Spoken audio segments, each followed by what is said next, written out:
De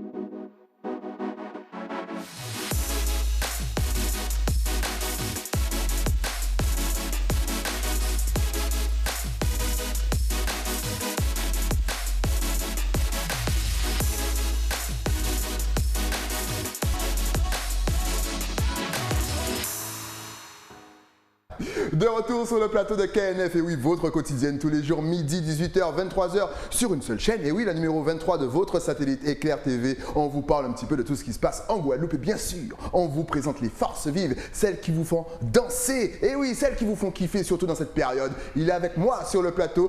Et oui, vous l'avez peut-être remarqué, mais il fait beaucoup d'allers-retours. Ça sent le retour définitif. Alors, on va lui poser la question. J'ai l'honneur de recevoir l'homme que l'on nomme Laurence Baby. Qu'a nous fait? Eh ben nous là, ça va ou quoi? Mais bien alors, donc la question, c'est bizarre, on te voit souvent en Guadeloupe. Oui, ben écoute... Est-ce qu'un retour définitif serait à l'ordre du jour? Là, je dois t'avouer que Paris et moi, on est en train de prendre des chemins comme ça. J'en ai marre. Surtout le confinement, tout ça, ça m'a permis de me rendre compte que j'étais de moins en moins à ma place là-bas. Ouais. Donc, on est en train de travailler sur des petits trucs qui font que peut-être mes valises vont se poser. Eh oui, c'est bien que tu dis ça parce qu'effectivement, on le remarque, et mine de, même si ça nous embute un petit peu, cette pandémie et la Covid, on remarque effectivement que vous, les jeunes, vous rentrez. Il y a eu un déclic. Peut-être que nous, d'ici, on n'arrive pas à comprendre quel a été ce déclic. Mais ça a été quoi? C'est le fait d'être enfermé, de voir du gris partout, de voir du béton. Ça a été quoi ce déclic? Mais tu sais que je me suis rendu compte qu'il y avait énormément de gens qui étaient rentrés ou qui me parlaient d'un retour ici. Ouais. Et je pense que non seulement il y a le fait qu'on en ait marre de Paris pour plein de raisons, on voit que voilà, entre les pandémies, entre le racisme latent, exact. On voit comment les gens sont à l'aise avec ça maintenant là-bas. Et puis aussi, j'ai envie de dire que les conditions de vie en Guadeloupe se sont beaucoup améliorées. Il y a de plus en plus de choses qui se mettent en place, du divertissement, des lieux de divertissement, puis même les structures, même le commerce, tout ça. Je trouve qu'ici, c'est de plus en plus dynamique et que l'écart entre ce qui pouvait nous manquer là-bas et ce qu'on pouvait trouver ici est de moins en moins grand. Donc, pourquoi pas rentrer? Pourquoi pas rentrer? Justement, si tu avais un petit message à faire passer à toutes celles et ceux qui nous regardent et qui sont loin de leur île pour justement les motiver à rentrer au pays, quel aurait été ce message? Revenez les forces vives, revenez. Revenez les forces vives, face à pays-là, revenez. Sinon, je vous invite bien sûr à lire le livre de Nadège Sahar. J'ai décidé de rentrer en Guadeloupe et rien ne l'empêchera. En tout cas, tu es donc ici. Qu'est-ce que tu nous prépares pour cette fin 2021? Déjà, est-ce qu'il y a un album en cours? Est-ce qu'il y a un clip? Parce qu'il fait beau, c'est l'été. Donc, que nous réserves-tu? Alors, j'ai sorti un EP il y a quelques temps, quelques mois, en février. Et du coup, c'était la première partie. Ouais. C'est un album en deux parties, en fait. Donc, la première partie est sortie en février. Okay. Là, je suis en train de préparer la deuxième partie pendant que je suis ici. Et je compte la sortir en septembre. Mais en attendant, je vais quand même, je pense, clipper un des sons de l'EP de février. Et on va sortir ça. Déjà, il y a plein de choses dans les projets, dans les tuyaux. J'ai déjà un clip à sortir là avec une artiste que vous connaissez bien, que je ne vais pas citer, comme ça on garde un peu le suspense. Les gens aiment bien garder le suspense. Je ne sais pas si vous avez remarqué, mais ils ne veulent pas dire le nom des gens. Eh mais non, c'est la surprise. Voilà, vous serez obligé de vous connecter à ces réseaux sociaux. Exactement. Donc, il y a beaucoup de choses dans les tuyaux et puis aussi faire quelques prestats. J'espère avant qu'on ait des cas ici, parce que c'est vrai qu'on ne sait pas encore ce qui va se passer. L'année dernière, je suis venu l'été, plein de projets, plein de bonnes idées et tout. Et en août, boum, fini la fête, on ne peut plus, tout a fermé, etc. Donc, on espère que cette année, ça va être différent. Alors, on va rappeler peut-être ce qu'il y avait dans ton premier EP, parce qu'effectivement, il était passé en février sur le plateau pour nous en parler déjà. Donc, vu que c'est toujours disponible, petit rappel pour celles et ceux qui ont loupé le premier épisode. Alors, petit rappel, il y a Reconfinement, le morceau que j'ai sorti avec Lissy Nice et Nestlé dessus, un morceau qu'on a tourné pendant le confinement de novembre en France. Ouais. Et il y a aussi Sekele, mon morceau avec Seize, qui est un Comorien, qui a beaucoup de succès à Paris, en France. Et on avait envie de mélanger un peu nos sonorités, afro, antillaises. Lui, par exemple, il a mis une punchline dans la chanson où il dit je me souviens même où tu as déposé les clés. Et il dit ça par rapport à la chanson de Jocelyne Labille. J'ai déposé les Exactement, c'est pour vous montrer à quel point les cultures africaines et antillaises sont mélangées et continuent à se brasser comme ça. Justement, toi, en tant qu'artiste, je pense que tu vois cette évolution. Tu as parlé depuis un petit moment. Et là, il y a tout qui se mélange. Le compas, l'afro, la musique caribéenne, je sais pas, c'est pas le zouk, c'est extraordinaire. Comment est-ce que toi, tu vis ça en tant qu'artiste? Alors, je dois t'avouer que mes sentiments sont mélangés. Ouais. Parce que moi j'apprécie fortement le fait que les sonorités zouk soient mises en valeur comme ça dans l'hexagone, tu vois, à échelle hexagonale. Mais j'aurais souhaité quand même que ce soit l'un d'entre nous, je ne dis pas moi forcément, hein, mais quelqu'un qui porte cette musique depuis longtemps, qui puisse être mis en avant, tu vois, parce que là on se rend compte que c'est les NASA, Aya Nakamura, etc. qui ont mis ça en haut de l'affiche. Ouais. Et au final, je pense que dans tout ça, il n'y aura jamais l'un d'entre nous ils vont jamais nous appeler nous. Alors qu'on sait très bien que, par exemple, Aya Nakamura, elle est une grande fan de zouk, etc. Tu vois, et au final, je trouve ça vraiment super que notre musique soit mise en valeur comme ça. Ouais. Mais c'est quand même dommage pour les artistes locaux qui portent cette musique depuis des années. Alors là, ma question revient encore et encore. Qu'est-ce qui cloche? Les artistes qui réussissent là-bas, qui, avec un petit peu notre musique quand même, y arrivent, on sait très bien qu'est-ce qu'il y a dans leur playlist. Forcément, on ne va pas nommer, mais il y a eu du Fanny G, du Princess Lover, du Lawrence, du Sly, du Alex Catherine, j'en passe, c'est des meilleurs. Alors pourquoi nous, on n'y arrive pas? Qu'est-ce qui nous manque? C'est quoi? C'est le soutien du public? C'est les cocons entre nous? C'est la structure de notre musique? Je pense qu'il y a plusieurs facteurs, à mon avis. Déjà, d'un point de vue des médias français, je pense qu'ils ne nous prennent pas au sérieux parce qu'on a cette image très soleil, tu vois. Okay. Ils aiment bien prendre les artistes antillais et puis leur faire un hit de l'été. Voilà, aller à gauche, à droite, les mains en l'air, machin. Et puis après, quand l'été est fini, merci, bisous. Alors qu'on se rend compte que les artistes d'origine africaine, eux, ils ont réussi à se structurer. Ils sont indépendants, ils font des millions de vues d'abord dans leur coin et ensuite les majors viennent les chercher. Ce qui fait qu'ils ont plus de force de frappe, ils sont plus enclins à assumer pleinement leurs choix musicaux. Par exemple, je sais pas, on va voir que quelqu'un comme Taïk, par exemple, lui, il a commencé avec l'afro-zouk, la musique afrobeat, etc. Et maintenant qu'il est au sommet de l'affiche, il ne va jamais commencer à faire aller tout le monde, la lambada, machin. Alors que nous, j'ai l'impression que quand on arrive à faire un peu notre trou, tout de suite, on nous impose cette obligation de faire de la musique cataloguée soleil. Et je pense que ça aussi, quelque part, ça sert à l'artiste sur le coup parce qu'il y a beaucoup d'argent qui est gagné d'un seul coup. C'est des gens qui font des... Tu sais que quand tu rentres un son, par exemple, sur Énergie en France ou sur Fun Radio, etc., c'est des très grosses sommes tout de suite.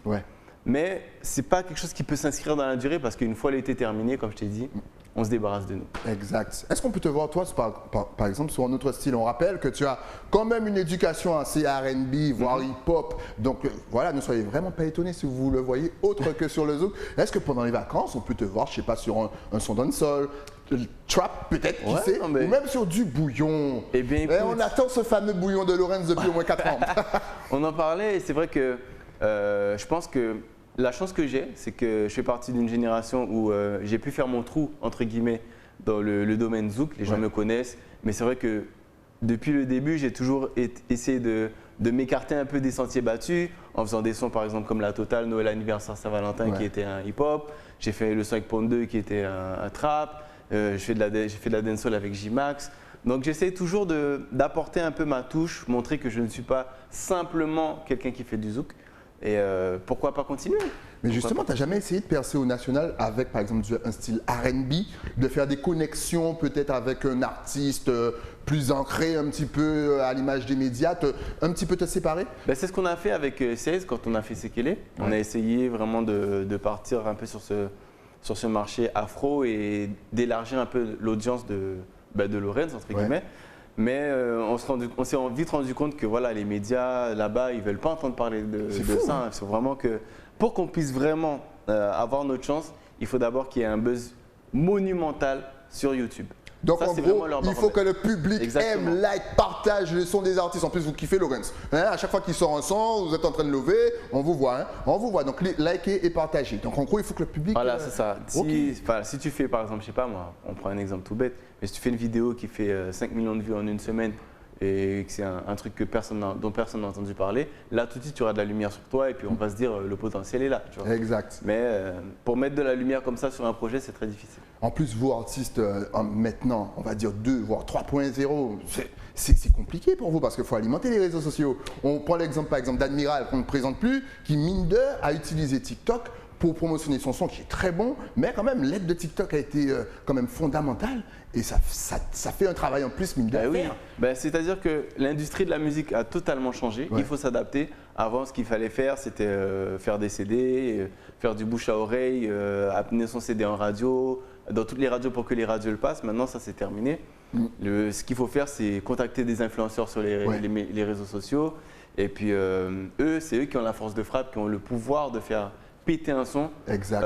TikTok, Instagram, même Twitter, etc. Des fois, on se rend compte que ça ne tient à rien. Ouais. Si une personne qui est suivie par 1 million d'abonnés met ton son même en arrière-plan, regarde ce qui s'est passé en 2018 avec les champions du monde. Exactement. Quand ils ont fait NASA percer avec son on veut le liquide. Ouais.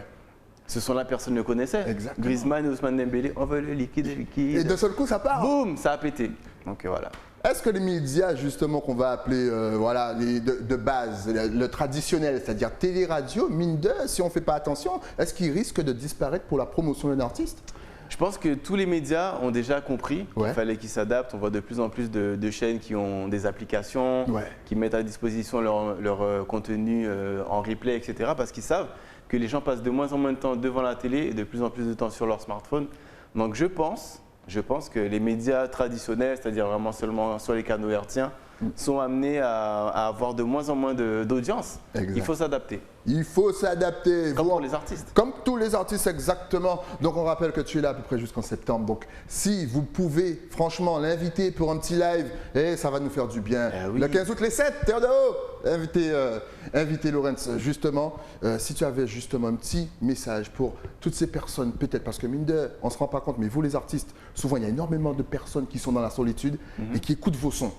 Et souvent vous êtes même étonné de certains retours que vous avez. Exactement, c'est-à-dire que des fois je reçois des messages de gens qui me disent ouais cette chanson ça m'a beaucoup aidé pour telle ou telle raison, etc. Et moi je me rends pas compte parce que quand j'écris, la plupart du temps je suis dans ma chambre, dans ma bulle, et de voir que la musique a cet effet, ça me fait vraiment chaud au cœur. Donc je vais remercier tous les gens qui nous envoient des messages, qui nous streament, qui mettent en avant notre musique, qui la partagent tout simplement. Et j'espère être à votre service encore pendant de nombreuses années, pouvoir continuer à faire de la musique et qu'on partage des choses. Voilà, en tout cas, on vous rappelle qu'il est jusqu'en septembre. Donc, appelez-le Orga pour avoir une petite presta, bien entendu, et que son EP partie 2. Et oui, c'est un petit peu comme Lucifer. Il donne la série, bien sûr. Hein, parce que, waouh, t'imagines même pas. Là, je vais avoir des retours. Genre, oh, tu parles de Lucifer? Non, c'est une série télé qui a bien marché, qui est en 2 parties. Voilà. Donc, n'hésitez pas à l'appeler. En tout cas, si on veut te suivre maintenant, est-ce que tu es sur les réseaux sociaux? Facebook, Instagram, TikTok, une chaîne YouTube, Twitter. Enfin, il est sur tout. Je suis partout, tout le temps. C'est-à-dire que je suis vraiment un passionné de nouvelles technologies, des réseaux, de la communication. Donc, c'est vrai que c'est très difficile parce que moi, à la base, j'ai juste envie de faire de la musique. Et au final, je me retrouve souvent à faire un autre métier comme du social management, etc. C'est fou, ça. Mais c'est vrai que je suis sur tous les réseaux. Donc, suivez-moi. TikTok, Instagram, Facebook. Il y a quoi? YouTube. Et Twitter, parce qu'il utilise Twitter, beaucoup Twitter pour aller et pour dénoncer ce qui ne va pas. Un petit peu comme tous les artistes. Exact. Je posais la question justement à Kenzie. Vous êtes vraiment très présent sur les réseaux et vous dénoncez. C'est-à-dire que même, dès qu'il y a un truc qui ne va pas, voilà. Tu penses que Twitter, c'est l'endroit justement pour se faire entendre et pour faire partager certaines idées? Alors Twitter, c'est un réseau un peu spécial parce que justement, c'est un endroit où l'audience n'est pas la même. La façon d'appréhender le côté artistique n'est pas le même. Et c'est vrai que pour dénoncer ou pour mettre en valeur des choses qui ne vont pas, c'est un réseau qui est plus adapté, je pense, que Facebook ou Instagram, où on est plus sur le visuel, on a plus envie de voir le contenu. Exact. Alors que sur Twitter, les gens sont là pour lire. Et quand tu lis, tu analyses, tu te mets à la place des gens et tout. Donc je pense que, Twitter, si j'ai un coup de gueule à faire, je le ferai 1000 fois sur Twitter avant Facebook. Ouais, franchement, allez faire un petit tour sur Twitter. Et justement, tu nous parlais de tous les à côté. Qu'est-ce que tu fais d'autre? Est-ce que tu as déjà écrit pour d'autres artistes, justement? Oui, j'ai déjà écrit pour d'autres artistes à l'époque. J'ai même fait des rythmes de dancehall. Ouais. Tu es le premier à le savoir. Exactement. Donc, j'essaie vraiment de diversifier, de proposer mon aide ou bien simplement de mettre à disposition mon savoir-faire. Ouais. Même, je commence à réaliser des petites vidéos, enregistrer des gens pour… voilà quoi, je suis vraiment un passionné de musique, donc tout ce qui touche à la musique, je suis là. Voilà, en tout cas, ce fut un réel plaisir de te recevoir sur le plateau. Vous avez vu, il est doué musicalement, mais il sait parler de toute autre chose. Il sait communiquer. Eh oui, donc suivez-le, likez et partagez sa musique. C'est comme ça nous qui arrivons. En tout cas, dès qu'il y aura une nouveauté, dès que le P va sortir, la partie 2, tu repasses sur le plateau pour nous en parler, bien entendu. Et surtout, je te souhaite de passer de très bonnes vacances. À toi aussi, j'espère que tu pourras t'amuser. Et moi, déjà que le taux d'ailleurs les compromis, et Namix, je pourrais pas venir. Oh là là, quelle ambition, je te raconte même pas. En tout cas, t'inquiète, on va se débrouiller.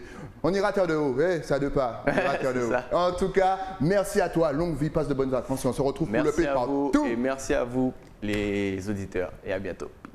Nous, on se retrouve bien entendu demain avec un nouvel invité. Et oui, toujours sur Éclair, le temps pour moi, bien sûr, de remercier mon partenaire. Eh oui, celui qui m'habille. Parce que cette belle chemise bleue, eh oui, on la trouve pas n'importe où. On la trouve chez les Crins à Basse-Terre. Et puis, bien sûr, si vous voulez prendre soin de vos locks, direction GBS Concept avec Florence. Si vous ne savez pas ce qu'elle fait, direction les replays sur YouTube de Éclair TV. Nous, on se retrouve demain, toujours sur Éclair. À demain.